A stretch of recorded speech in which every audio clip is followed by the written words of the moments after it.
kingdoms collapse. Now anarchy reigns. You want it, you got it. Now anarchy reigns. What's going on? Welcome to another episode of You Want It, You Got It. Today I am talking with Mark from American Standard from San Jose. What's going on, Mark? What's up, man? How you doing out there? How's the weather? It's hot. I was just out that way a month ago. For what? I'm actually from out there. I'm actually from San Francisco. Oh, okay. I'm actually an Army brat. Yeah. So I was born in the city, and then moved down to actually Monterey when I was like probably 5 or 6. Yeah. And then I'd go back to the city like every other weekend with my mom. We go visit, family and shit. Yeah. And then I moved to Germany, then moved back to Monterey, and now I'm in Tennessee. Yeah, Nashville, right? Yeah, right outside of Nashville. Yeah. Nashville is so dope. I Yeah? love it there. Yeah. Well, I like country music a lot, and it's like you can just go into it's just great. Like you just walk into any bar and you're like, holy shit, Any time of day. Yeah, it's just pumping, and it's starting to like pick up for other types of music too, which is rad, Yeah, oh shit, where'd you go? There you are. We've always had a good scene in Nashville. I just lost you. Hold on one second here. Nashville's always had a good scene, man, whether it be, country, in the 90s, there's a big alternative scene. In the 2000s, we had a great hardcore punk scene. We still have a great punk scene. Yeah. And then obviously everybody wants to move to Nashville, which is great, and I love hearing all the locals going, these damn Californians are moving here. Yeah. And I'm like, at the end of the day, not everybody from California is from California, you know what I'm saying? Yeah. But what brought you out to Nashville?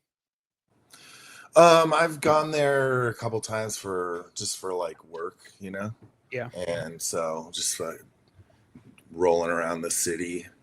Yeah. Last time I was there, this is ridiculous, but I went on like a work trip, and so I looked up like weird things to do in Nashville, and I learned that Nashville has a public bathroom that was ranked the #1 bathroom in the country in 2018 or something, and I demanded that like have to go see this bathroom. I made everybody go with me to see the second bathroom.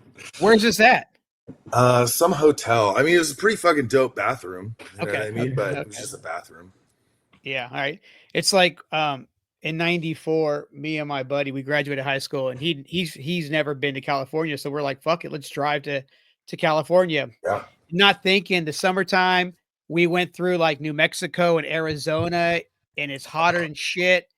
His car didn't have AC. Oh my God. Yeah, it was horrible. But we went to Barstow, and they apparently have the cleanest bathroom, like one of the cleanest bathrooms like in the world or something there. We didn't we didn't find it, but apparently it's there. So okay. Nice. It's funny that you did say that, you like country, because I was going to actually bring that up, noticing that and your similarity of your vocal styles kind of remind me actually like a Mike Ness. Oh, yeah. Okay. I was like, I kind of see like a little Social D influence, especially when I was listening to the song Dancer. I kind of got that vibe in there in that song, Yeah.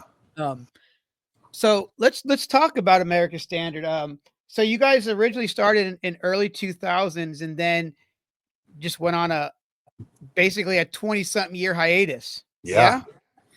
Yes. I mean, so we started in 2002 when we were just babies, and then we like put out an EP, which it was a horrible demo recording. That's the one. It's up on Spotify. I put it up recently. It was like 6 songs. I know which one you're talking about. I did listen to that. Yeah, they're not recorded well. But like we were pretty big in San Jose. But I mean, in those days, everything was so different, you know, like if somebody wanted to listen to your music, you know, you had to physically hand them a CD, you know? For sure. And it's like everything was not as interconnected as it is now. But yeah, we broke up maybe a year and a half later, which is mostly on me. And then, you know, everybody kind of went their separate ways. And in, you know, somebody in the band put out like a picture of us back in the day, you know, on Facebook. And we were kind of like, oh, let's like get together and jam, you know? And so we did. And at this point I went to this going like, I'm getting the band back together. You know what I mean? Like I'm going to make them get back together, which I had already tried previously. And it didn't take, you know, I sort of tried. Yeah. And then we did like a reunion show, which went really well. And then we just started recording new music and playing a lot, you know? It's funny how you said that, because it's similar to my band at one time. We had stopped playing, and I was like invited all the guys to the bar to go get a drink and shit. And so we're all sitting around having beers, drinking, bullshitting. And I was like, I called somebody over and I was like, hey, can you take a picture of us real quick? So they take a picture of us. And then I didn't even say nothing to the guys. I just straight went to Instagram and I was like, we're back. Yeah. I hit enter. And I didn't even ask their permission. And then I was like, so guys, what do y'all think? I mean, we're all here. We're all drinking. We're having a good time. What do you think about getting the band back together? And they're like, I'm down. And they're like, yeah, I'm down. Everyone said I'm down. I'm like, well, good. Because I already posted it online. Nice. I don't know what, but you know, and then we jammed for, you know, probably 7 or 8 more years before in 2017 calling it quits again, you know, but you know, it's quits. We, you know, it's sometimes you don't want to beat a dead horse, and we knew it was time to go out now, you know, and we were around without that little break, we were out for probably 15 years. So damn, it was good times, you know, but no. So like, back in 2002, what were you guys, cause I don't know your ages. So were you guys in school or you out of school at that time? Yeah. So we're like 18, 19. Okay. Yeah. What kind of music were you guys into at that time? I mean, just sort of different types of punk rock, you know, everybody was like pretty exclusively punk rock. You know, a lot of like Dead Kennedys, US Bombs, Rancid, you know, all the usual suspects, I think, you know. Well, you know, and being in San Jose, I mean, San Francisco is a mecca of like legendary punk bands that have come out of that area, you know. But then you also got SoCal, which is huge for fucking punk rock, you know. You know, obviously I graduated in 94, and that era of punk rock was the whole Fat Records, the whole, you know, Nitro Records, all that era, you know, which was great stuff. It's still great stuff today, you know. And it's funny because like now I see a lot of bands I've been listening to a lot of bands that have that similar sound from back in the 90s, which is really cool. You know, I think it's pretty rad. You guys, I was listening to, and there's so many different elements though inside in your music. Is there any metal influences at all? I mean, maybe. I mean, to be honest with you, like, I mean, it's just there's some heavy shit too, you know. We're very eclectic. Even like just when we released our like the EP, the demo back in the day, I was looking at it and I was like, geez, there's a surf song on here. There's a hardcore song on here. There's a cover of a classic rock song on here. I noticed that. There's Yeah.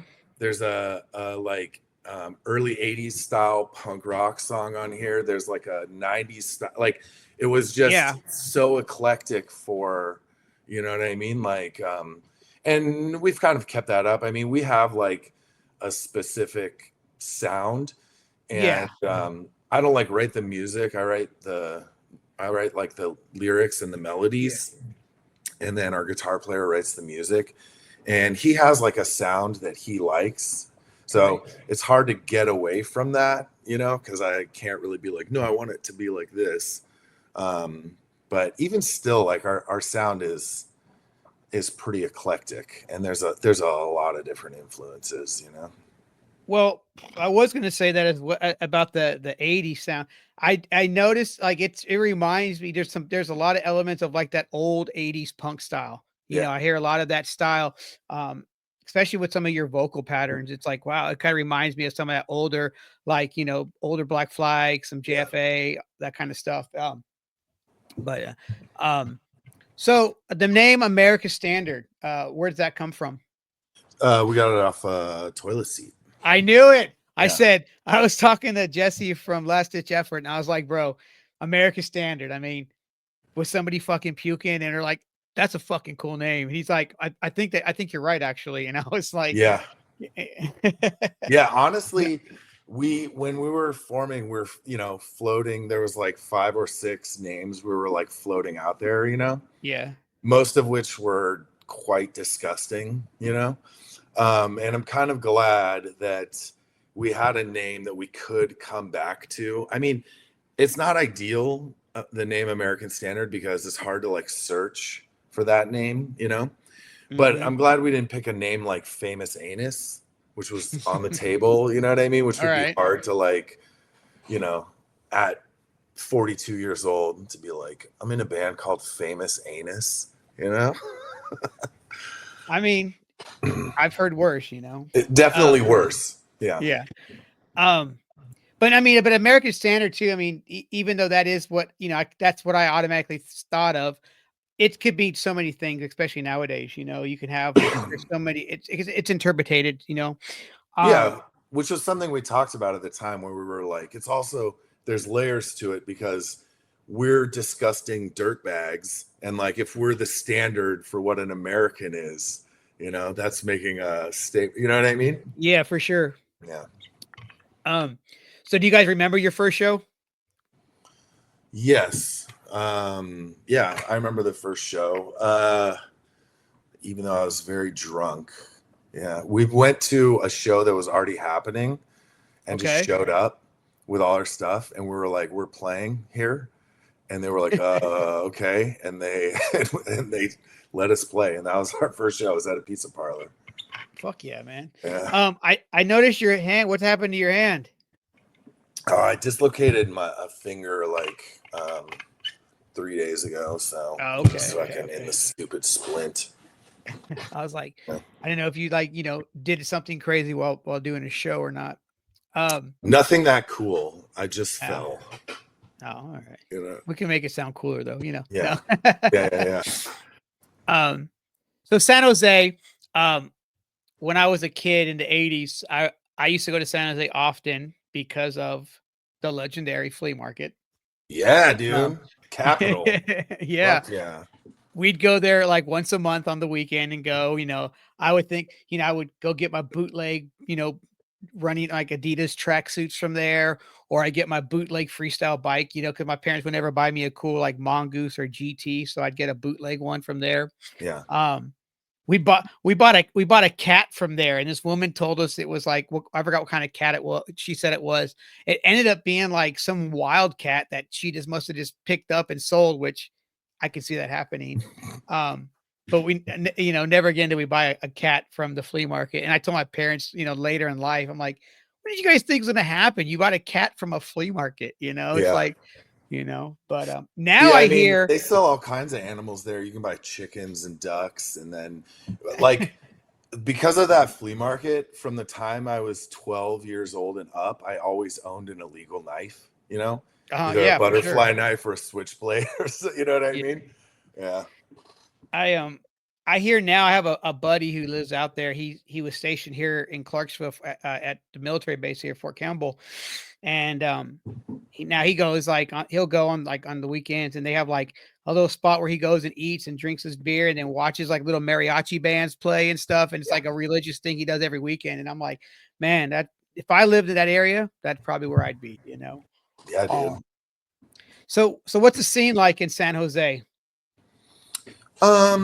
I mean, it's not bad. There used to be a lot more clubs, and a Yeah. lot more opportunities, but there's we have like our home club that we play at a lot. Shout out the Caravan. We play there a lot. And then there's like all kinds of little stuff happening, and Santa Cruz is right there, and Yeah. Oakland is right there, and San Francisco is right there, and Yeah. yeah. So I mean, there's you do have a lot of areas to play, a lot of venues, a lot of great legendary venues that are still around. Have you guys played Gilman? dude, when we headlined Gilman Street. Holy Hold shit! Okay. Hold on. When we headlined Gilman Street, I had to go get the fucking poster. Like frame. Oh fuck yeah! Yeah, dude. So like that was the most insane opportunity like for us growing up in the 90s, because in the 90s, if I was able to get to Gilman Street, and I had like $5 to get in, and hopefully $5 to buy 240 ounces, Yeah. Every time I got to do that, it was like, this is the greatest night of my life. And that place back then was like just packed to the rafters every Friday night, every Saturday night, and then a lot of like weekdays, not so much anymore, it's like, punk is not as big as it was back then, but just getting the opportunity to, play there, let alone like headline, was so big for us, like as 90s kids. We were just, it was like unbelievable, We've done it twice now. Hell yeah. Yeah. What are some shows that you remember seeing there as a kid? Okay, so there was a band called Subincision. Okay. That they were like, they never blew up, but they were like one of like just criminally underrated East Bay punk bands. They were so awesome. They had like 2 albums, but I remember seeing them there. I remember the first time I saw them there, I was like, my head, it was like, I was like, this is unbelievable. And then like, I bought their CD and brought it back and showed it to like all my friends, and they were all like, dude, this is the dope, So that was like, that was a huge one. And then, besides that, like I don't think I really saw any huge names there, like a lot of touring bands. I remember like a lot of the bands, but it was just about, there's a show, it's Friday night, and it's Gilman Street. We are going, Yeah. If we can get there, we're going, Yeah. We had a venue like that in Nashville for the longest time in the 90s. It's called Lucy's Record Shop. And obviously, like in the front, it was a record store, and in the back, it was a venue. And that's how it was. Every weekend there was a show there. There's always shows there, but me living 45 minutes outside of Nashville, we would just go on the weekend. So we would just drive there, and you would know there's going to be a show. So you would pay your $5, get in, and you would see a show. I just happened to drive down there one night and got to see Pansy Division there. Whoa. Yeah, and got to see Propagandhi playing there. It was just cool, but Pansy Division, I'd only seen about them in magazines, and then there they are. And they were what I read about in the magazines, exactly like that on stage. And I was Yeah. like, holy shit, these dudes Yeah. are fucking wild, Yeah. you know? But yeah, you know, I don't think there's a lot of like places like that, you know, these days for kids to go to, you know, like what like we would Yeah. have it, you know. Yeah, not a I know it, ton. We play one in Petaluma that's like a theater, you know, yeah, yeah, I that know. it's at, what's it called? But it's It's on pretty the corner dope. there, yeah. Yeah. Yeah. It's like there's a half pipe in like where you would stand for the show, you know? And it's crazy. Like most of the time they'll just put on small punk shows, but like then if a big band is coming through, like if the Circle Jerks is coming through, they play that club. But that's probably the closest thing I've seen to like Gilman Street, you know, today. Yeah, there is a label from Petaluma, right? Is it, are you talking about you're talking about the Phoenix, right? Yes, Yeah. Phoenix. Yeah. Rivalry Records, Okay. which was like a label, which is now defunct, but they put out a lot of hardcore bands back in the day, Yeah. like Allegiance from the Bay, and they were on that label. A bunch of bands from Physical Challenge from Portland, Oregon, and a bunch of bands on the West Coast. But they had a showcase there, and I was supposed to fly out and go check it out, and shit happened, and I was not able to make it. I was kind of bummed, but it was one of their last showcases they had there. Yeah. But yeah, I mean, that's a cool little spot, man. It's legendary still, you know. I mean, you still got Gilman, and then in Santa Cruz, the Catalyst, is that correct? Yeah. That's still there? Yeah. We Yeah. played there. Yeah. That's like one of I, our main ones, like to the Catalyst we play a lot. It's funny because it's like I remember recently we played the Catalyst, not like just the upstairs bar, you know, uh-huh. but like we had it like packed, you know, where I was like, dude, this is crazy. We're playing the Catalyst, it's packed, you know. And then the next week we played in an ice cream shop and nobody was there. I was like, this is just fucking, this is how it goes being a musician sometimes, you know.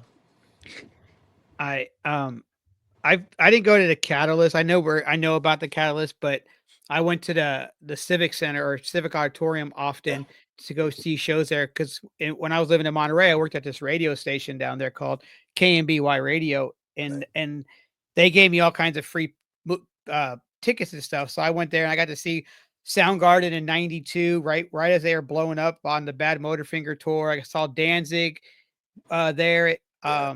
in '92 and Caius and all these bands like that. I seen a bunch of cool shows at that venue. And then I got to go to the Warfield and saw Sonic Youth at the Warfield, which was really epic. Ran into Right. Kirk Hammett from Metallica there. Oh Which yeah. was weird. Yeah. Which I was like, what the fuck? You know, my buddy passed out, had a seizure in the middle of the pit. We drag him out. Kirk Hammett sees him, gets some water, gives it to him, and my buddy's coming too. And he's like, who the fuck is this dude? And they're like, that's he's like, we're like, it's fucking Kirk Hammett, man. He fucking basically saved your life, gave you some water. He's like, Yeah. fuck Kirk Hammett. And I was just like, Kirk Hammett was just like drinking Yeah. his drink, like, you know, fuck's given, you know. It's like, Yeah, fuck it my would be hard to be like if you're coming out of a seizure and there's like a famous musician there, you're like, am I hallucinating? This feels like I'm yeah, right. hallucinating. You know? Yeah. I yeah, it's different these days for live shows. You know, you guys said you have your venue there in San Jose that you guys play often.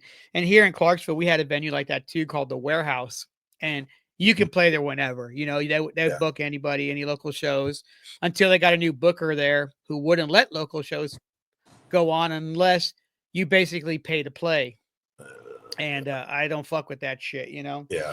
But I will give it that they did get some bigger bands coming through. You know, not so much things that I cared to see, but it was cool to see these shows come in. Like Cannibal Corpse came through here. Fucking Nice. ICP came through here. Okay. But I got to see Crowbar there. Got to see Fear Factory there. You know, Yeah. and then Clutch and Hatebreed played here, which was really crazy. Yeah. In our town, you know, I love me some Hatebreed. I mean, that's what my band kind of sounded like. We sounded like Hatebreed. Yeah. Classic. But yeah, man. Can't go wrong with Hatebreed. Yeah. I'm a punk kid and a hardcore kid at heart. Always will be, you know. Yeah. But what city in the Bay is one of your favorites to play besides San Jose? Santa Cruz is always cool. I really love that the that club in Petaluma we were talking about. That place is Phoenix, always awesome. Berkeley is rad. Oakland is rad. San Francisco can be a little hit or miss. There's also in Pacifica, there's a club there that we play at a lot that can be like, because it's in Pacifica and there's not a lot happening there, like people No. are really into seeing live music, you know?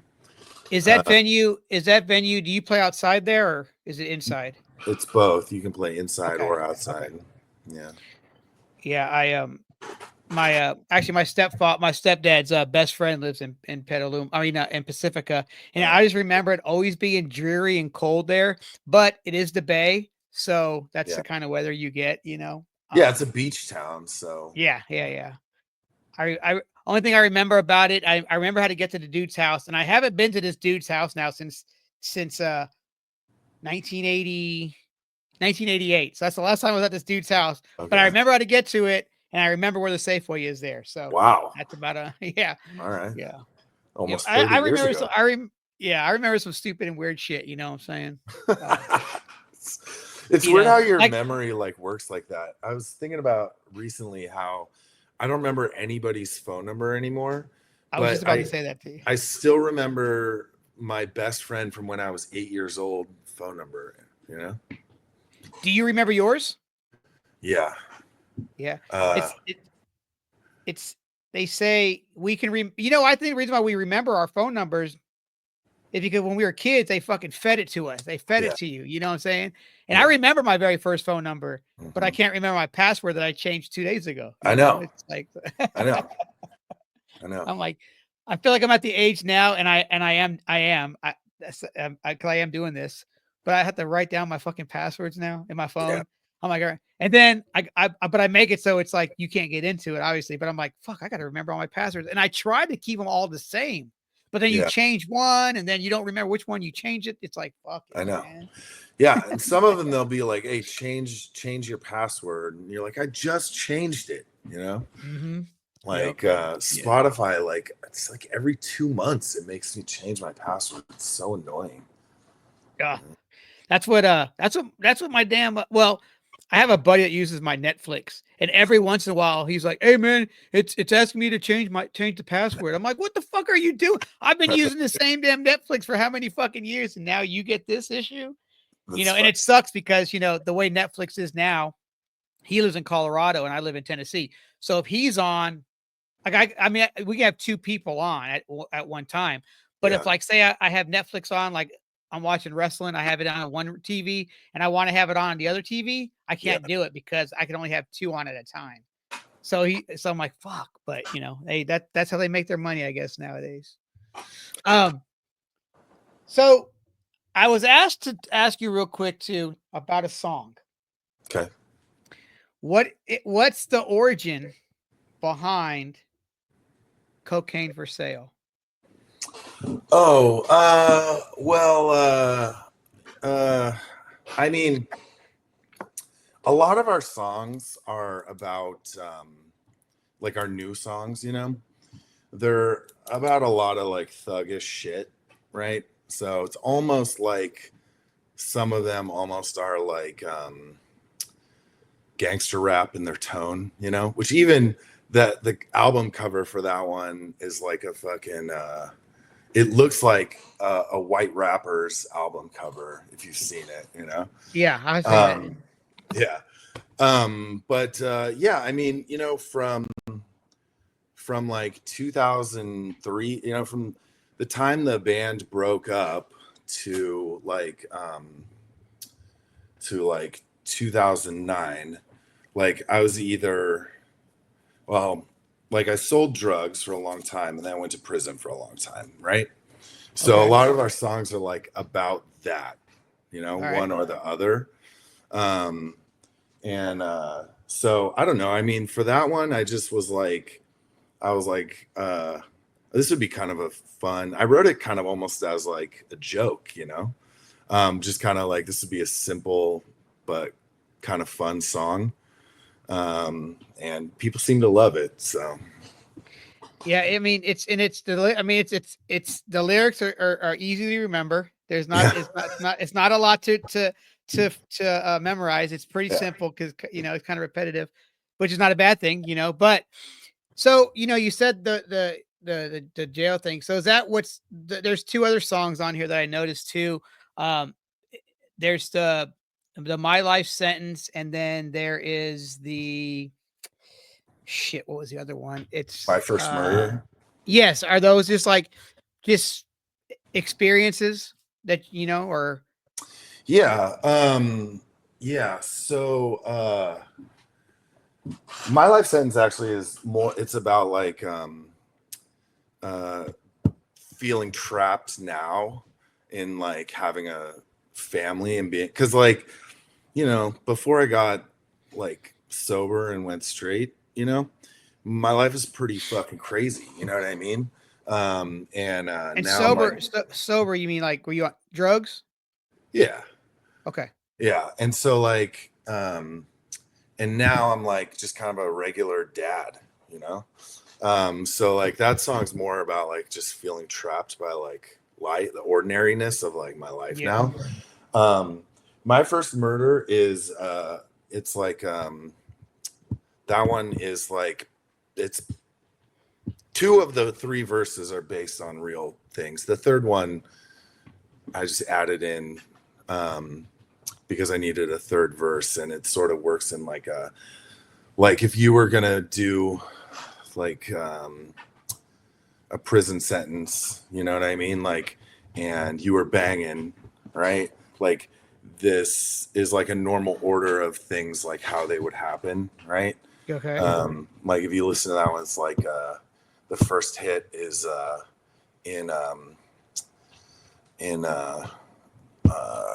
like basically like a reception center with like a razor blade, which like that's what you would have, in that scenario. Then the second one is like with a sharpened piece of cell door, which is like a main line, which is what you would have there, And then the third one's like supposed to be like in a shoe, like in the hole, Yeah. It's like a bed sheet, which is what you would have there,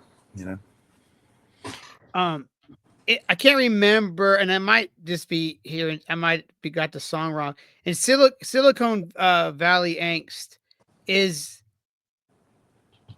what's the? There's two line. There's a line in there that talks about. Does it say something about New York and something about Tennessee? Oh, that's Daniel Beneke. Daniel Beneke. Okay. Yeah. So our boy Daniel was like came up with us in the early days, He was Okay. like part of our crew like way back when. And sometime around like 2003, 2004, he just like hit the road, started riding the rails, And then a couple of years ago, like we found out like he died, he just got hepatitis and died in New York, right? But so we wrote that song. We actually wrote it before he died, but we just never recorded it. And so then we just kind of reconfigured some of the lyrics. But it's like he was in Campbell, then he was um, in Nashville, right? And then he was in New York, and then then the last verse he's like under the American sky instead of the Tennessee sky, and he's like everywhere now or whatever. Yeah. I know. I was like, I heard that because like the other last week I was sitting on the way home. I just went to Spotify and started and just hit hit play, and then it goes down the list, and I'll just so obviously, I mean, most of your lyrics are just a lot of either personal experiences or people people you knew or whatnot.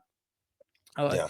you know, I mean, the best thing to do is write about what you know. You know, you got so many people out here that write things that they don't know about, and then they fake stories they want to tell, I guess, about their life that they don't do. You know, and there's a lot of that, but it is what it is. Authenticity is key. You know what Yeah, I mean? Like, to be true to yourself. Like, people, your fans, your audience, people who listen to your music, they know when you're authentic, you know? And hmm that's why, like, I don't know, like, I've been getting a lot of pressure to, like, sort of censor, like, our stuff, both from Spotify, from, like, kind of some members of the band don't necessarily love some of the stuff I write about, you know, and yeah, but I don't know. I can't do it. I have to be authentic, you know what I for mean? sure. And like, and I don't know, doing like it just censoring myself to like make it more appealing, you know.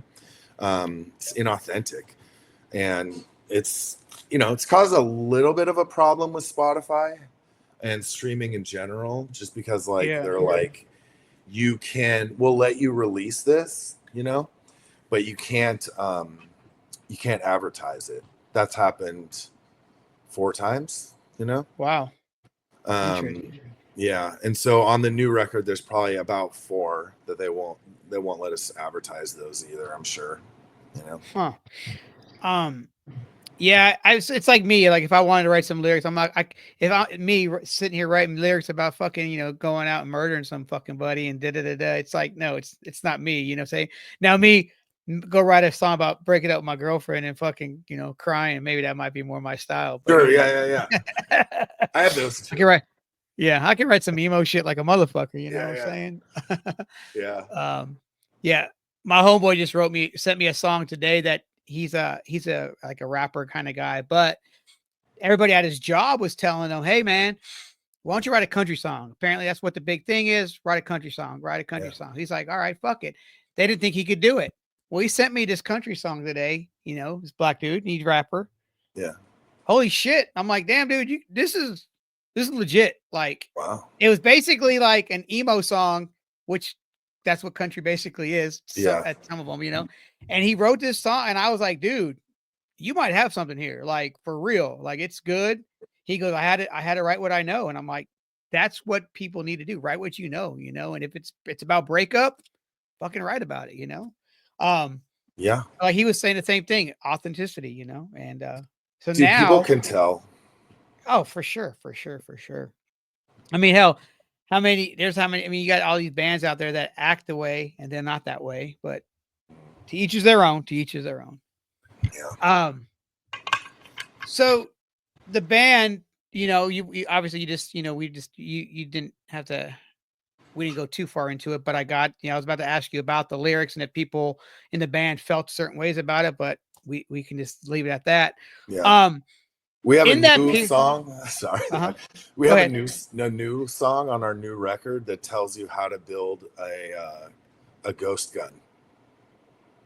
I mean, you're only telling people what they can find on the internet. You know what I'm saying? So, Yeah. you know. Yeah. Yeah. um, I do one thing too. I was gonna say too about your vocals. It's like you have like, I don't know if I said it before, but it kind of is like a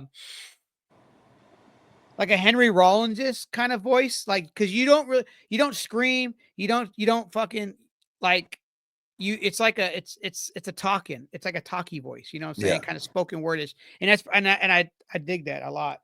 Thank you. It really reminds me of Rollins. I don't know if he's Yeah. an influence at all. I mean, Um, yeah, I don't know. I've never really thought of him as like an influence. I've always liked Black Flag. But I don't know. I just kind of like it, just kind of works for me, I guess. I'm yeah, it's your style. trying to get more like singing in, you know, where I'm like actually singing, but not that great at it. You know? Hey, if hey, just try it, you know, and if it might work, you know. Yeah. Um, do you feel like the person you are now writing music, obviously is it a lot different than who you were in 2002 writing writing music? Yeah. Yeah. Yeah. To 'Cause, the I mean, point. you've had a lot of life experience in between that time. Oh yeah, yeah. Yeah. To the point where like now some of the lyrics from like our old songs are kind of embarrassing to me, because I'm like they're so Yeah. juvenile. Hey, if Blink can still do dick and fart jokes and at 50 years old, who can't? Good Everyone can do point. it still. You Yeah, know, it's a good and point. and they still talk about pee pee and poo poo on stage. So, you know, Yeah, I just listened to a podcast with Tom DeLonge about because he don't ever do podcasts. So when he does one, it's good to listen to. yeah, And it's like they start to tour off, and Mark is like, "Hey man, let's not be like that." 2 shows in, Mark's like, poop and all this, the being stupid. He said because that's who they are on stage. yeah, That's them. yeah. It's fuck it. Yeah, that's probably who they are off stage too, and Yeah, oh like that's yeah, why it yeah. works. And when you're on tour, you're with the homies. You know what I'm saying? You're away from the family. You get to you're the dudes again. Yeah. So fuck it. Um So you mentioned Dead Kennedys earlier. Um, have you ever got to see Jello at all in any form? Um, I don't think so. No. No. Yeah. Neither have I. The Dead Kennedys did come through Nashville, obviously with the new singer Right. a couple years back, and I was like, oh, I'll get him next time. And then what? Last month the drummer just died. So when did you die? Last month? Yes. Well, Yeah, something like. yes.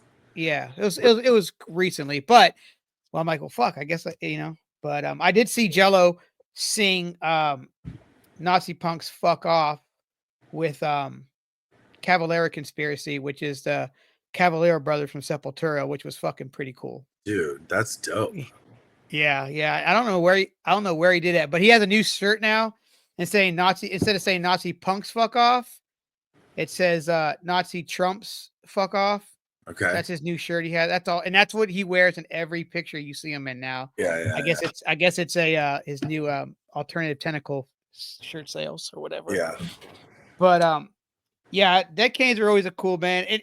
When I was a kid, I didn't really get the meanings behind what they were singing about and all that shit until I got older. I'm just fucking singing all this shit with them. Not knowing what I'm singing about, but I'm like, it's fucking Dead Kennedys. They're cool shit. Yeah. They're still a cool band, man. Yeah, I mean, their stuff holds up for sure. Oh. Fucking when they're talking about Jerry Brown in the 80s and then his son, and then this song didn't even change any it's kind of it's like what the fuck. Yeah. I was listening to the Circle Jerks recently, that like Wonderful album, which I haven't listened to probably for years, and I was like shocked at like the simple beauty of their lyrics, right? Where there's this one line that was like, it made me laugh, but it was such a cool statement, which was in that song "Making the Bombs," where he's like, he's talking about like the making the bombs for the military industrial complex, and he's like, I like the kind that save the buildings. Why take it out on pillars of stone? If you're gonna kill, if you're gonna maim, the real estate is not to blame. I was like, that's amazing. Yeah. Did you by chance catch them on this last tour? No, I did not. Which I was happy to see them because one, it was them, Descendants, and Adolescents, all bands like I grew up on. Amazing lineup, dude. Yeah, Adolescents fucking destroyed it. Like you wouldn't think that you would have thought they were a new band still because they have that much energy and their music still is solid as fuck. And then Circle Jerks comes up there, and Keith just walks up there with his little backpack on, puts it down, and he has so much fucking energy for what, being 61 years old or whatnot. old, like yeah, dude. He's a godfather of the punk, Yeah. And then the whole band rips. The whole band rips live. And then of course Descendants, they always rip live, but I just saw that Circle Jerks announced a a new leg of this tour again. And I'm like, well, fuck, if they come back to Nashville, I got to go again. Because they were in Nashville literally the year before. Yeah. And then they came back exactly a year later. I'm like, maybe they'll come back again. So Yeah. Yeah, that's one I gotta make it out to see them. That lineup too is like Descendants and the Adolescents is Oh, yeah. insane, you know. I was thinking recently, like the Descendants they suffered from like being too far ahead of their time, you know? for sure. Because like you think about, they basically were making emo music, but like 15 years early, you know, Mhm. when like hardcore was like, you know, their contemporaries are like the Circle Jerks, Black Flag, these like, you know what I Yeah. mean? All those bands. And then they're singing about like girls, right? Yeah. And kind of, it didn't really fit in punk rock, but like you fast forward 15 years, you know what I mean? And it's like, Yeah. they would have fit right in, but they were just too far ahead of their time, you know? Yeah. And, you know, I was talking to a buddy of mine, and then I had interviewed him on here as well, and we talked about it. But I would consider this. I would, besides the Ramones, I would kind of think like Descendants were kind of like one of like and I'm not saying the Ramones were. I take that back. But Descendants, I would probably think were like the first pop punk band. Yeah. You know, because like you said, they're singing about the relationships. They got their funny, they got their funny songs with their funny lyrics. Yeah. They got, you know, it's just like, man, they were kind of like poppy back then. They were great, you know, and I still fuck with them, you know, and they still put out solid music. Yes, You know? I know. They You never know? stopped. Oh, fuck no. I mean, Milo left for a while, and they like had all those records with All, which I think are pretty good too. I mean, Yep. definitely missing something with Milo, but yeah, they're making new music again. You know? And the All bands, there was 3 different singers in All. There, you know, throughout that little chorus, there's 3 different singers Yeah. in All. My favorite All album is Pummel. And I think Pummel came out like 93 or 94, but I Yeah. believe that was actually on Atlantic Records, because everything else I believe was on Cruise Records. Okay. And Yeah. I think Pummel's like a major label release. And what's his name? I can't think of his name off the top of my head right now, from Dag Nasties. But he was singing in all the first 2 All records, I think. Oh yeah, yeah. Yeah. So yeah, man. Did you go to the No Effects last dates at all? No, everybody went. Everybody in the band went except for me. I'm Yeah. like, or actually the guys who don't have kids went, and but That you makes know, sense. it's a little bit harder for me with I get it, with man. the kids. Did you go? I actually went to the one in Denver. How was it? Well, the one in Denver was interesting to say the least. A big old like storm happened in the middle of the show. Mm. So it was in July. It was obviously Saturday, Sunday. So Saturday's dates, it was like MXPX, No Effects. I can't even think of everybody else. I got the flyer or the poster framed in my living room. But what happens was this storm starts a brewing, and MXPX is getting on. And all of a sudden I see them lowering their speakers. And then I see them lowering MXPX's stuff. I'm like, oh, what's going on? Well, they still played, and it starts raining. It just clouds get black. And once MXPX finishes their set, they actually have to finish it. They have to postpone the show because all hell is about to break loose. And my buddy who lives in Denver, he's like, oh yeah, dude, we're about to get some gnarly hail real quick. So we all go back to his Jeep, and we got to look on Instagram to keep up to what's going on. Mike's like, hey man, we're holding off. Fucking hail's just pelting down on us. My buddy had a Jeep, and he didn't seal the top of the Jeep. So rain's pouring inside. We're fucking getting drenched inside his car. But the winds got so bad that all the merch tents got knocked over, flipped over, you know, a lot of merch got ruined and stuff. And Mike was like, hey, we got to cancel the rest of the show. get here early tomorrow. We're going to do a 3:00 set, and then we're going to do a 7:00 set, which was kind of a bummer because you didn't get the full 2-hour set on night one, and then obviously you don't get you don't get a fucking 4-hour set of No Effects the next day. But the Yeah. next day was rad though, because I got to see Suicidal Tendencies. Yeah. You know what I'm saying? I got to see Teenage Bottle Rocket. You know, Love Teenage Bottle yeah. Rocket. They're so underrated. Dude, I think they put out like a record every day. I mean, he got It's crazy. Yeah, got they so just much shit. Yeah, they just changed the color of the record. And, like, I love that. They don't. Yeah. Their covers are the same. It's that their logo, and it's just Yeah. a different color, and that's genius, you know. But it's no, like, and there's something to like just the simplicity of 3-chord punk rock. You know what I mean? Like, I think bands sometimes, you know, my own included, like get too complicated where you're like, dude, you know, there's something beautiful about the simple, you know? yeah, they're really good, man. I kind of slept on them for a little bit, but you know, they started in around 2002 and they're still going now. And like I said, I swear they put out, they probably got about 15 damn records out. They just released something for Record Store Day on Friday or Saturday. Yeah. But yeah, I enjoy them a lot.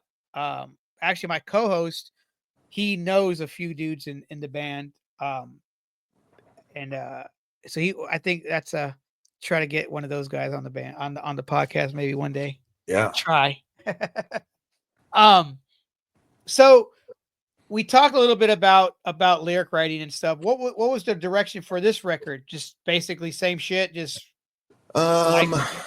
yeah, so we have been like on a schedule to like release a single at, you know, basically now we're trying to do like every 10 weeks, you know. Okay. Which is like a pretty hectic release schedule, you know. But this one, like, we really kind of came up against it in terms of like we were almost out of songs by the time we got back in and recorded. But a lot of it is like you know, there's like so the last record, the Daniel Beneke song was like really popular. Okay. And so our drummer like wrote the lyrics to that song.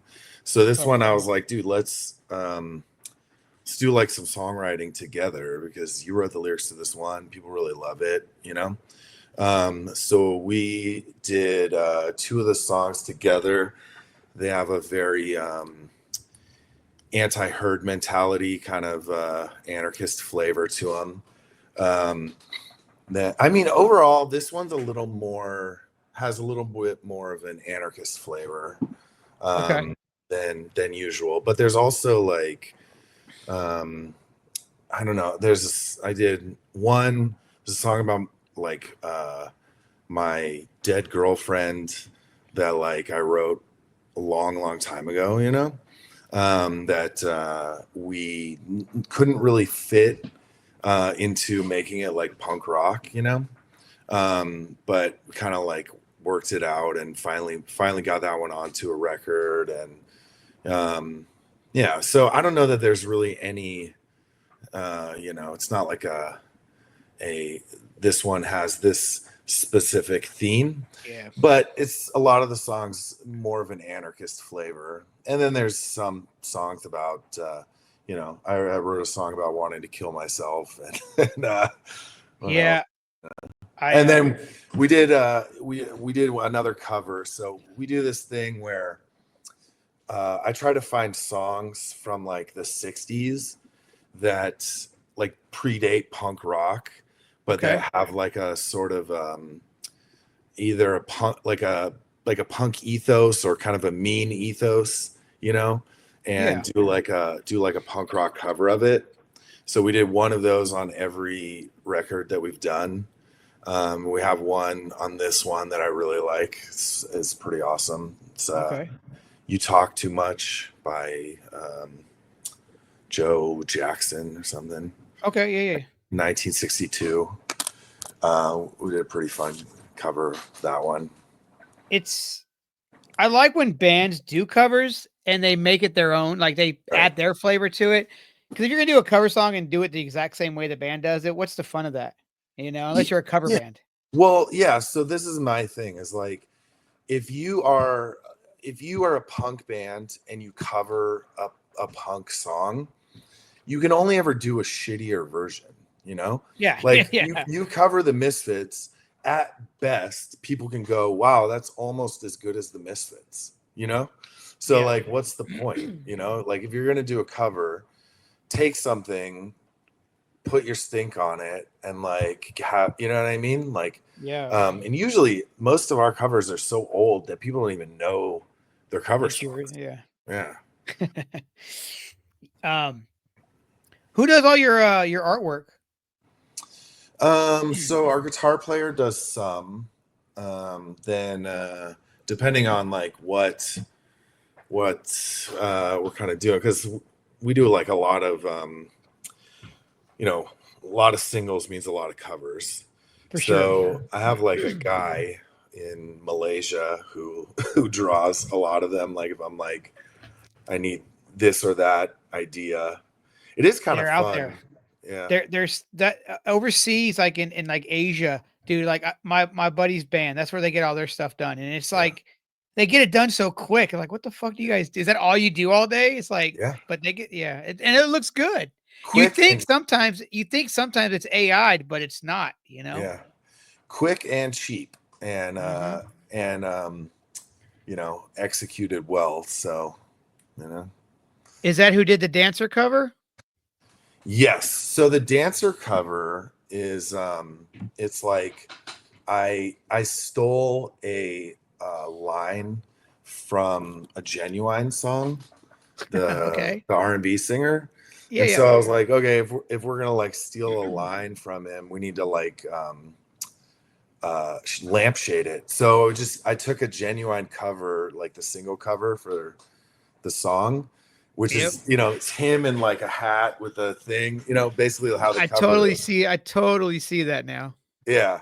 A lot of them are like that. So like if we had an influence by a particular like song or artist, we'll take their like album and put us on the cover of it. We do that a lot. Yeah. Hell yeah. Um, yeah, I really like that cover. It looks really cool. But you're right though. Like when you said, the more singles, the more covers. One of the bands that I was in, we were doing, because nowadays I feel we've talked about before we got on here, dropping a single instead of dropping an album, you get a little more change in your pocket that way. And so we did that for a little bit, but all we did was we used our logo in the middle, kind of like Teenage Bottle Rockets. I didn't think about that till now. We Yeah. used our logo, and then on the top of the logo, it would just be the name of the song. And if it was like too long, then the rest would be underneath it. And that's Yeah. what we did for every single, just to drop it. Yeah. Because but the new cover, do you guys have an idea for the new cover? Yeah, I mean, I already have them all designed. Okay. Yeah, well, all except for like one or two, and some. There's one where we like we ripped off an Alabama song, Okay. the like not ripped it off, but we stole the like melody for the intro from it. So I found an Alabama cover. It's really funny. And like we reproduced it with us, and then we had the like Alabama has the like swoopy like A on their thing, Yeah. and then the A on the other side.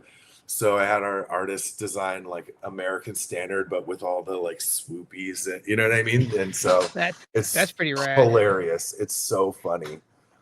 I just thought about this. The Alabama, the way they write it, it's kind of like the country version of like what Metallica would be if they were. Kind of, yeah, You know what I'm saying?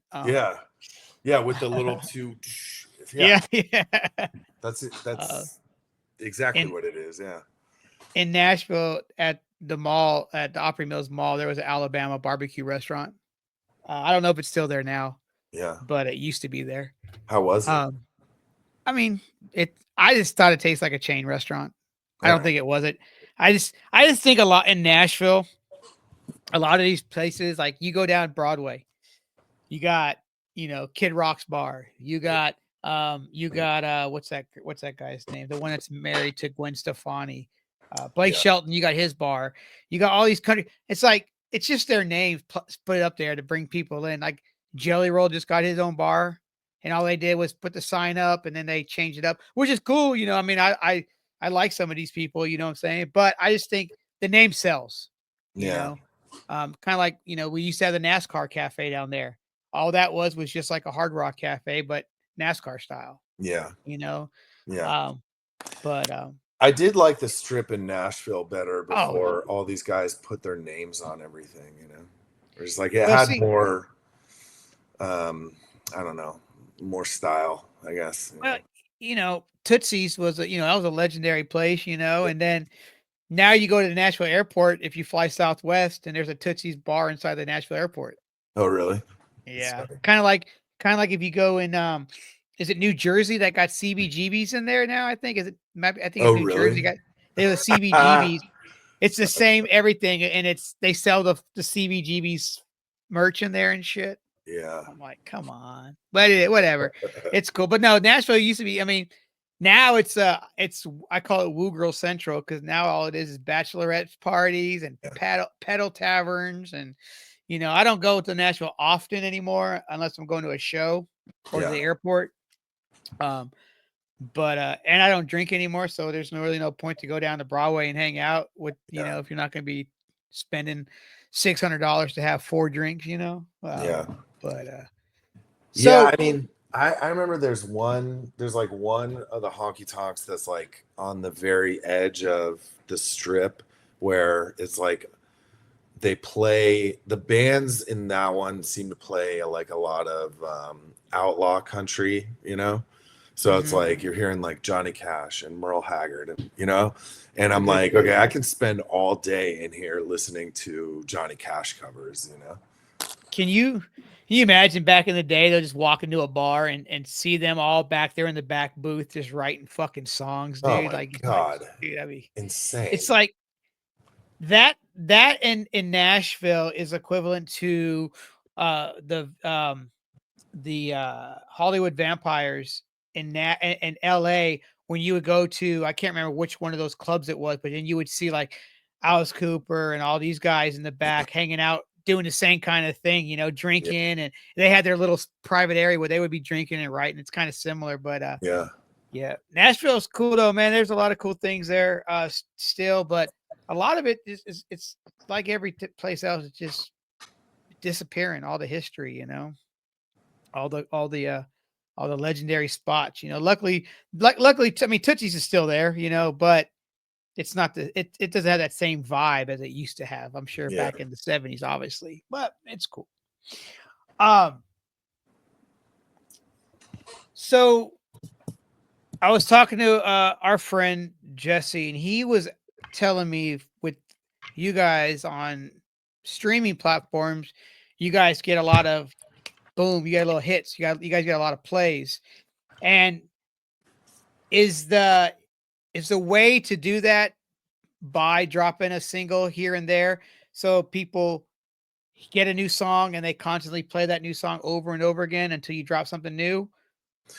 Yeah, so it's a couple of things. Like I kind of like really studied the algorithm and Uh-huh. did my research. Uh-huh. And so there's number one, the streaming platforms want you to be releasing regularly. They want that, and they Uh-huh. reward you for that. So that's like the first thing. And then number two is like in the TikTok era, people's Yep. attention spans are much shorter. They can like focus on, if you release a song, they can listen to it.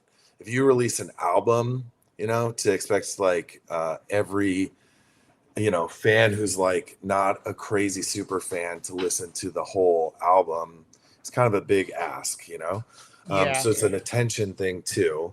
But I mean, it has worked. Like it's kind of crazy, like how much, because I've gone into Spotify and looked at like the numbers, and so every time we release a single, it like goes up, and then it kind of like goes down, down, down, down, down, down, down, and then a new single, and then it goes up. But like every time it stays up a little bit more, you know. So it's very effective. Have Have you ever looked at like your top 5 like places that listen to you? Yeah, and it's weird because San Jose isn't even in the top like 20. It's No. crazy, you Like know. I'm looking at your top 5 right now, and it's Chicago, Yeah. Brisbane, Australia, Montreal, Canada, Portland, Oregon, and Sydney, Australia. It's so random, right? Yeah. Like, yeah. And then Um, I see My First Murder that has 107,000 streams. yeah, that one got like playlisted, so it like blew up out of the gate, you know. Do do you ever use any of the like who do you release your music through? We use DistroKid. Okay. Do you But ever use any of those playlists that they have that for you that like they got this thing on there? Because I still do it for my band. It's a wheel, okay, and you oh spin yeah, this yeah, yeah, wheel, yeah. And I yeah, do it, and then I'll find at times our monthly listeners will go from 20 to yeah, out of nowhere we'll have like 3,000, and I'm like, where the fuck did this come from? And then you notice your plays start going up, and you're like, oh, you just been added to this playlist. It's like, yeah. okay, you know. Yeah, Uh, so I stopped doing that. Like I used to like really fuck with that heavy, but um because of like we got put on their playlist and then we got put on like a botted playlist, you know? See, that happened to me. Yep. And it was like all of our at first I was like, "Whoa, we have all these listeners." And then I looked and I was like, "They're all in Helsinki, Finland." Yep. And then I was like, I realized what was happening, and I was just like, never again. Like, I got an email, and they were like, hey, we got some suspicious activities on your account. And I'm like, what? I'm not fucking doing no data farming or anything like that. Like, yeah, what's suspicious? So I did what I looked it up, and it was like 2 of our songs on a playlist of like 7 from like, yeah, it was somewhere in Europe, and we had like, I think we had like 500 plays in like 3 days off of 2 songs, and I'm just like, holy shit! Thanks for the couple cents there, but yo, get me off this shit. You know, I'm not yeah, trying to get my account removed from Spotify. yeah. I know. You know, but so um I asked a question to a lot of people. This is a thing that I started doing here recently. Um, would you rather tour with American Standard on Warp Tour for a summer? Now, I'm talking like 90s Warp Tour and early 2000s Warp Tour, Okay. or do a summer tour with your favorite band.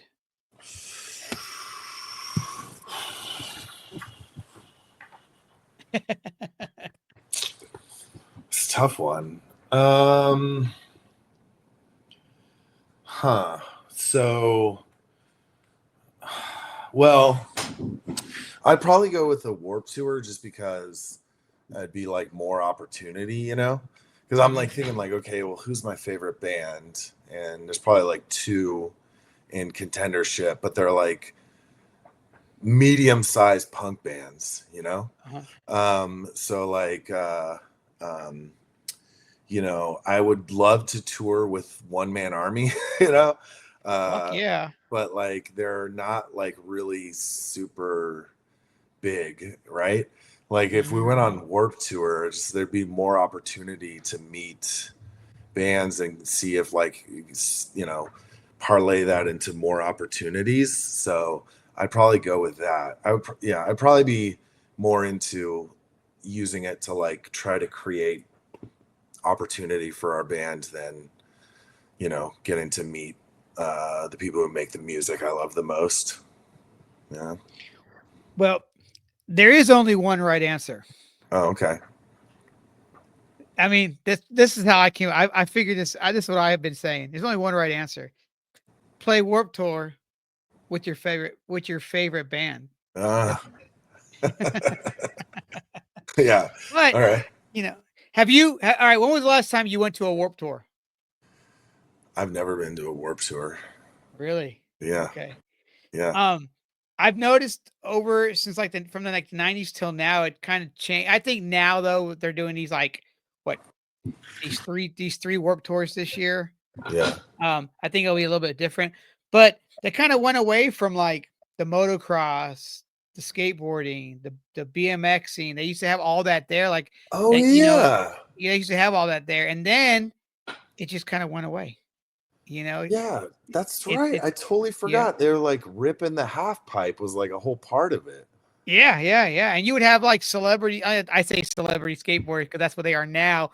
But you would have all these pros like Caballero and all these fucking people Yeah. would be. You wouldn't have Tony Hawk there, but you would have Cab and all these people, Hassoy, whatever. You have all these skaters there, but yeah, I don't. There's not too much skateboarding no more with Warped Tour. It's kind of sad, you know. Yeah, that's a bummer because if I could like bump into like Caballero and Christian Hosoi at these things, I probably would be like it would bump up my interest a little bit more, you know?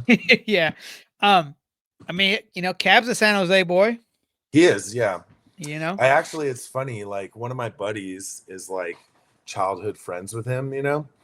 and I just got a new skateboard and it's Caballero, and I Okay. sent it to him, and he's like, "Oh yeah, I think Cabs like gave me he like sent me back a picture. He's like, yeah, Cab gave me this one in like 84s or whatever, 86." And I was like, "It's the same one, it's just reissued, you know?" Yeah. That's cool. I want to start getting some of those old reissued boards from PAL, like and put them on my wall and shit. It's like, Yeah. man, I can't believe the price of skateboards nowadays compared to what they used to be. Like, it's like fuck, not even reissues, just skateboard decks in general are like Yeah. $80, $90 or $70 for a deck. It's like, holy shit. I used to get a Yeah. fucking complete, I could get a complete back in the day for like $85 from California Cheapskates, Yeah. Yeah, But the Caballero one I got is like there's a layer of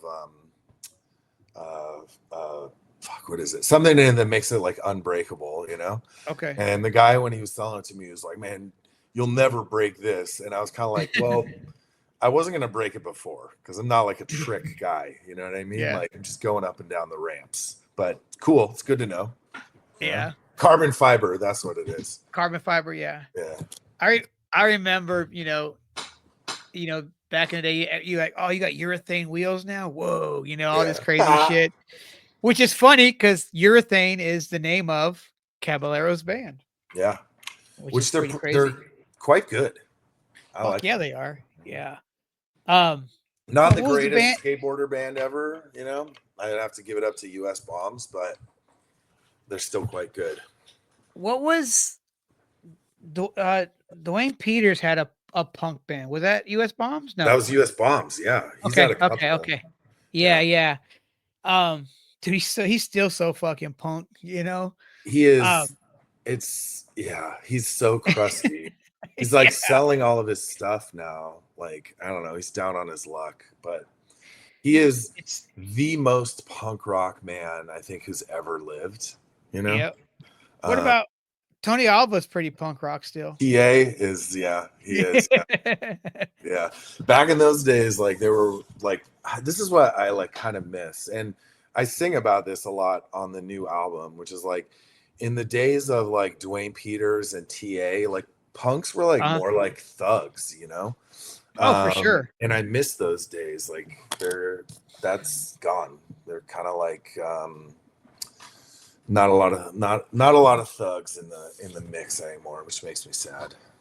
The stories you hear about those dudes back in the day were so true. They weren't, those stories were all true. And it's cool and it's crazy because like, now you got the ones that are still around, that you hear them on these podcasts that they do now, and they get asked all these questions and they're like, nope, that happened. And that happened. Yeah.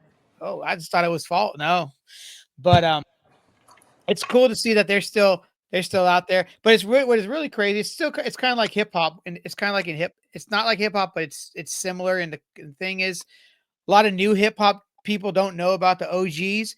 It's like a lot of skaters don't know about the 80s OGs. You know what I'm saying? They know like 90s and 2000s, but they don't know about like the people who put the shit on the map, who but the men on the vanguard. yep. Yeah. It's sad. But like it is what it is, but I know the guys, I remember when I lived in Germany, we skipped school and went and saw the Bones Brigade do a demo downtown Stuttgart. It was That's so dope. fucking rad. But I'm short, and I was like trying to fuck it, but it was still cool because I could see them every once in a while and shit. You got to see Hawk and all that. That was pretty cool, Yeah. But such a legendary team, Bones Brigade. Oh, dude, yeah. Dude, I in sixth grade, and when I was living in Monterey in sixth grade, we had a skateboard club. So at lunchtime, we'd all go in the skateboard club and we'd fucking watch skate videos all lunchtime, watch all the early Bones Brigade videos and shit, band this and all that stuff. Yeah. Talk about skateboarders with music. Have you ever seen Mike V and the Rats? No, but actually, yes, I have actually. In San Jose, but yeah. But like, yeah, isn't he's the singer for Black Flag now too? Not anymore. He's done. He got the Rats back together, and they're going on tour with the Aquabats. Oh my god, and, that is a random pairing. Is it? It's and then hold on. I don't want to get the other band's name wrong. The Coffin Cats. Whoa, that is an eclectic mix. Yeah, it says it's the Rats, the Bats, and the Cats. Okay, yeah, all right, it works. But I mean, it all rhymes, but those are all three very different styles of music. Yeah. Now the Aquabats would be cool to see. I mean, they are what they are. They're an iconic band. It would be cool if they did a tour or a few shows and Travis got back up there and put the mask on for a couple shows. Yeah, it would be the point though. You wouldn't even be able to recognize him with all. I mean, except for the fucking drumming. That's true. You could put a mask on that dude and dress him differently, and you would know it's him just by his style. That is true. Yeah, you can't mistake that drumming style. No, I saw where the Blink they just announced a new tour with the Alkaline Trio, which is kind of cool. Yeah. Which means that they're gonna probably do some Blink with Skiba stuff, which no one ever thought that would happen. Yeah, I'm here for it. Yeah. Are you an Alkaline fan? Yes. Yeah, they're a great band, they're man. Fucking great. Yeah. I didn't really discover them until actually. This is weird, but I didn't really discover them until kind of recently because, like, I was in prison when they were breaking. Gotcha, so like for me, there's like a whole. It's weird. There's like a whole dead era of stuff where people be like, "You've never seen this movie?" And I'll be like, "No, I was down when it came out." But yeah, they were breaking while I was upstate, so like I just never got into them, and I found them like I don't know, 5 years ago, 10 years ago, whatever, and I was like, "Whoa, dude! How have I never heard of these guys?" Matt Skiba is an amazing writer. That dude can write some fucking songs, dude, and he has a project with Kevin Seconds too. Oh, really? Yeah, it's cool. And they play acoustic stuff, and it's pretty cool. Because but no, I actually got into them late too. It's like you sleep on things sometimes, or you don't give things a chance. Like there's a band called Off With Their Heads. Yeah, I like that too.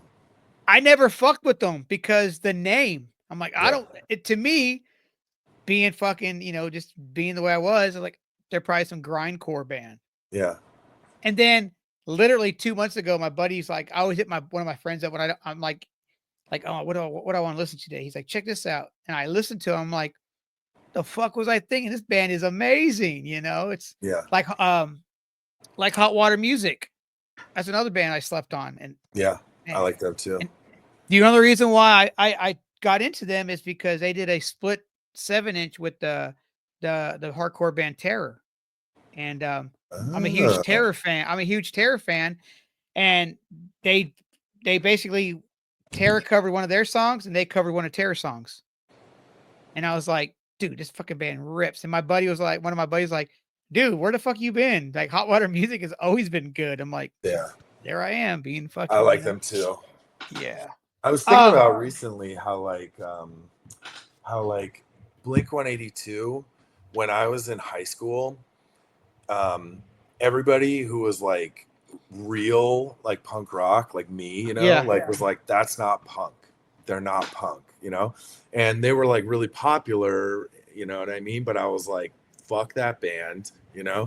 And then even, you know, but it's crazy. Like if you're cheesy long enough, eventually you'll be beloved because Yeah. I love Blink 182 now. And all my like friends who were super like, you know, punk rock elitist back then, all same thing. Like eventually people come around, you know?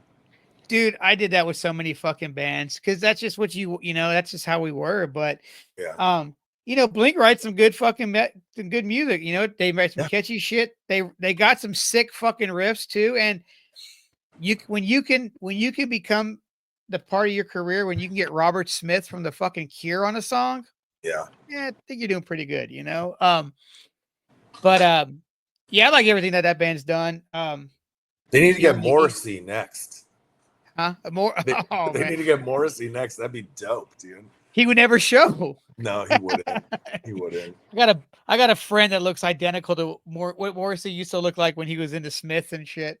Yeah. And we always give him a hard time. And he's a huge fucking huge fucking Morrissey fan. Yeah. I can't stand Morrissey. I like the Smiths. I just don't like Morrissey. I don't know what it is about him. I just don't Yeah. fuck with him. But I anywho, like a couple of his songs. I like yeah. it's funny, like it's like weird. Are you familiar with like how the Mexic like there's a love affair between Morrissey and Mexican Americans living in the United States, right? So like people of Mexican descent born here, right? Yeah. It's bizarre. And nobody quite understands like what it is, you know? But like I played Morrissey for like our bass player because I was like, we were driving to a show and he's Mexican, you know? And I was like, oh, you like Morrissey, right? And he was like, no. And I was like, what? I was like, but you're like Mexican. Your parents speak Spanish. Like, how can you not like Morrissey? Everybody, you know? And he was like, I don't know. I just never listened to it. But I like played a Last of the Gang to Die for him. And now he's like all into it where I was like, see, it just needed to fucking be turned on. It's in your fucking DNA, dude. Dude, that's what I was about to say. It's like you had to trigger it. It's like, oh, and then it came out, and he's like, oh yeah, Morrissey, yeah. Exactly. He'd also never seen the movie Blood In, Blood Out, where I was like, what is happening? You know? Bro, I got the fucking book, I got the fucking DVD and the VHS right over on the other side of my laptop. Yeah. That movie is a fucking classic. I love it, dude. I love it so much. When people put the two movies up together, you know the movie I'm talking about. Yeah, American Me Yeah. or Blood In, Blood Out. It's Blood In, Blood Out always. Because yeah, I mean, go ahead. No, it's American Me came out, I think, right after or right around a little bit after, and it's the same year. kind of premise. Same Yeah. year? Yeah. Yeah, same premise, but it's a way better movie. So it's interesting. Like they're both based on the true story, like, right? Mhm. Yeah. But I mean, this is what's weird. American Me is empirically a better film. I love that movie too. Yeah. Oh yeah, I like it. Yeah. And it was so good. It's like Edward James almost magnum opus. He wrote, starred in, and directed, you know, and he talked to MA, like he had a bunch of MA dudes who were like consultants, right? Okay. 6 months after he released American Me, all 6 of the consultants were dead, murdered, right? And Blood In, Blood Out tells like it's like way more fictionalized, you know. They don't Yeah, use the yeah. actual name. It's not supposed to be like facts. It's just sort of based on it. But I love Blood In, Blood Out. I watch that Oh movie yeah, like once a year, you know? dude. And I found out recently. I can't remember. I think it was on I think it's on Hulu now. I think actually, I believe so. Yeah. Because I don't have any DVD players hooked up in my house, so it's like I gotta find this shit on streaming, or I'll just buy it on streaming, you know. Yeah. But so you know, on my buddy of mine's trip from California, we were heading up the interstate or the highway going up towards Salinas, and we wreck literally right like the exit away from Soledad Prison. Oh, okay. And Central Valley. my buddy passes out, and we launch up and we go through this fence. And this farmer dude, I guess his alarm went off on it or whatever, that somebody was in his property. And he Yeah. comes to tell us, he's like, if you guys would have been any farther down, you guys would have wrecked into the prison. Oh, And we were like, how many fucking, we were like, oh, we could have made some people happy, you know? oh man. But then when I was going to school in Salinas, I went to high school in Salinas, Okay. and we walked to the community college, and Edward James Olmos was speaking to all the students at the schools. Whoa. And it was fucking legendary to see this fucking man, because I have so much respect for that dude. Everything that guy does is phenomenal. Like he's a legend. And it was cool to hear him speak. I don't understand a lot of Spanish because he was doing both, speaking Spanish and English, but it was it was cool to see that. Not everyone can say they got to see Edward James almost speak, and I'm probably thinking now it probably was around the American Me Time. I'm probably thinking, You know how much shit he went through for that movie? He had to fucking the MA greenlit him, and so he had to get like private security for his family. Then he had to meet with an MA like intermediary and pay them some amount of money.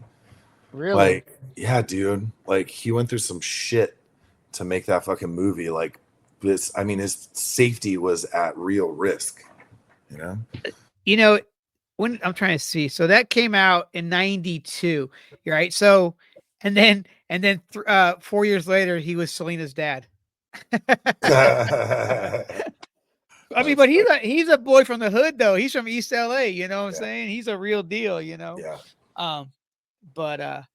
So I'm gonna ask you one more question, and then I'm gonna let you go. And I appreciate you taking this time, because this has been cool, man. What is a favorite song that you've written for American Standard? And there's a second part to this question, but I'll let you answer that one first. Oh, okay. Sorry, I was thinking the second part. You're good. Probably, honestly, my most favorite. It's tough because there's like recency bias, right? So like I have one coming out that I think is like really. It's like I wrote like a very off genre song. That's like we just recorded, so it's not gonna drop for a while, called Like the Needle. Really love that one. But in terms of like what we have like out now on streaming, I'd say Southside I'm pretty proud of, I Can't Be Killed on the South Side. And My Life Sentence, I think I'm really proud of like the like layers of subtext in those two, Mm-hmm. Yeah. Okay. And what is your favorite song that you wish you would have written? Oh my God. I'm glad you asked that, because this is a thing that happens to me all the time, where I'll hear a song and be like, fuck, I wish I had written that song. Yeah. That's a tough one though. Like, and that's and it can be any song, any song. Yeah. Oh geez. Mama Tried by Merle Haggard, I think. Okay. Is like, I wish I had written that one. You know, that's like The- that one is like really in tune with like what I write. You know. yeah. Would Yeah. you? Uh, okay. And that question there, actually, my co-host, he texted me that the other day. He's like, "Dude, I got a new question when you start asking." I was like, "What?" And he's like, he sent me that one. I was like, "All right." I said, "I'm gonna start asking it." He's like, "All right, that's fine. Just make sure you say it was my question." I was like, Yeah. "No, no, Yeah. no." Yeah. So I'm doing a band this Friday from LA. They were around in like the 90s and kind of did what you guys did, kind of they played for a while, then they just stopped, and now they're getting back into it again. They're called No Solution, Okay. and fucking good shit, man. They got that. It's like that. It's that old that old SoCal kind of sound, you know. Yeah. Really cool dude. They're older guys, you know, like me and my about the same age as I am, and they're I'll be 50 this year, but they're all in their 50s and shit too, you know. But they got back together. I got like a production company now, or a promotion company. I guess they book shows, and they got a label they're starting up and stuff. So you know, it's punk dudes still doing punk things, even though I'm sure we all got 9 to 5s, you know. Yeah. You know, you got it. Hey, it sucks, but every fucking punk dude that isn't still touring has a 9 to 5 these days, you know. And you know, Yeah. I mean, I'm like, it's funny. I was like, my friend is like, his kid goes to like daycare with the like swinging utters kid, like the okay, what's the guy's name, and he's like a plumber, right? That's like his okay, job. He's a plumber in Santa Cruz. And I was like, for a second I was like, what? But you're like in this like the most legendary band out of Santa Cruz ever, you know? And I yeah, was just like, yeah, but you know, it doesn't pay the some, bills, you know? yeah. You know, I'm sure they don't get. I'm sure there's not a lot of royalties coming in either on some of these bands anymore either. You know, it sucks because like those bands are legendary. How many bands that are playing now that they influenced. You know, Yeah. um, I do think it's really cool though. Punk's always been around, but I think over the last 10 years, man, there's such a huge flood of all these new punk bands that are coming out, and it's great all over the fucking world. You know, it's like, um, you know, I find bands all the time recently. Now, all these bands in Germany, you know, all these bands in Canada, and all these bands, and you know, hell, I found some bands in South America, but they all have the same thing in common. You know, the punk rock lifestyle and the punk rock music. You know, it's great. Um, Anywho, so you guys have one more thing. You guys have a show in Cupertino coming up. When is that? Uh, I actually had it written down, but I don't have it written down anymore. hold on. And this episode will come out oh, on the 28th. Yeah, so May 17th at the Cupertino X Bar with our buddies Last Ditch Effort, Face Kicker, who's awesome, Okay. Hemmed Up, which is another amazing band, and Rail Rage, who we've never played with, but Okay. hopefully they're awesome. Are they all from San Jose All from the Bay, Bay? Okay. but mostly San Jose, but there's a couple Yeah. like Bay areas in there. Yeah. Yeah, it's gonna be a Yeah. banger. Yeah. Like you aren't lying. You did say you play with Last Ditch Effort often. Yeah, yeah, No, it's cool. It's cool, man. Like I was talking to Jesse. He's like he's a history teacher. I was like, oh yeah, fuck, okay. And then I was talking to this dude Brent Watersworth. He plays guitar and sings in the band Taking Days out of SoCal, and he's a fucking a captain in the fire department, you know, and yeah. he was fighting the Palisades fires back in January, February. So yeah, I'm like, damn, you know, he's still doing punk things, but you gotta have that job, you know. So Yeah. it's still cool. Well, tell everybody where they can find you guys online, man. Yeah, probably the best place if you want to like check out our shows would be American Standard 408. And we're on every streaming platform. Yeah, American Standard. You can find us. Yeah, not the toilet. Not That's the where they got toilet. the name. Yeah. Well, Mark, it's been good talking to you, dude. I think we could probably sit, we could talk forever, but we got to stop sometime. Yeah. It's been super fun. Thanks for having me on. Yeah, man, for sure. Till next time, my friend. Peace.